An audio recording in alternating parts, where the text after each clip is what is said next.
कोल्हापूर चाळ मिरज परिसरातील पूर्वीचे रेल्वे इंजिन शेड जवळील जुने वाड्याच्या झाडाखाली प्रकाश लकाप्पा कांबळे वय 45 राहणार कोल्हापूर चाळ वाघमारे प्लॉट मिरज यांचा कोणीतरी अज्ञात इसमाने अज्ञात कारणाने डोक्यात दगड घालून खून केल्याची घटना घडली होती। सदर घटनेनंतर अप्पर पोलीस अधीक्षक रितू खोकर मॅडम, उपविभागीय पोलीस अधिकारी मिरज प्रणिल गिल्डा, पोलीस निरीक्षक स्थानिक गुन्हे शाखा सतीश शिंदे यांनी घटनेची गांभीर्य लक्षात घेऊन तात्काळ घटनास्थळी भेट देऊन महात्मा गांधी चौक पोलीस ठाण्याकडील तसेच स्थानिक गुन्हे शाखेकडील अधिकारी व अंमलदार यांचे वेगवेगळे पथक तयार करून अज्ञात आरोपीचा शोध घेऊन त्यास तात्काळ अटक करून गुन्हा उघडकीस आणण्याबाबत योग्य सूचना दिल्या होत्या। महात्मा गांधी चौक पोलीस ठाण्याकडील सहाय्यक पोलीस निरीक्षक संदीप शिंदे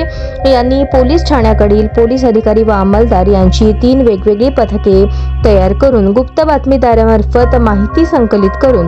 गुन्ह्यातील संशयित आरोपी नावे स्वप्नील बाळासाहेब कांबळे वय 27 राहणार कोल्हापूर रेल्वे चाळ मिरज हा गुन्हा करून मुंबईच्या दिशेने पळून जात असल्याची खात्रीलायक बातमी सहाय्यक पोलीस निरीक्षक संदीप शिंदे यांना प्राप्त झाल्याने त्यांनी वरिष्ठांच्या परवानगीने तात्काळ महात्मा गांधी चौक पोलीस ठाण्याकडील डीबी पथकातील अधिकारी व अंमलदार यांच्या पथकास मुंबईकडे रवाना केले होते।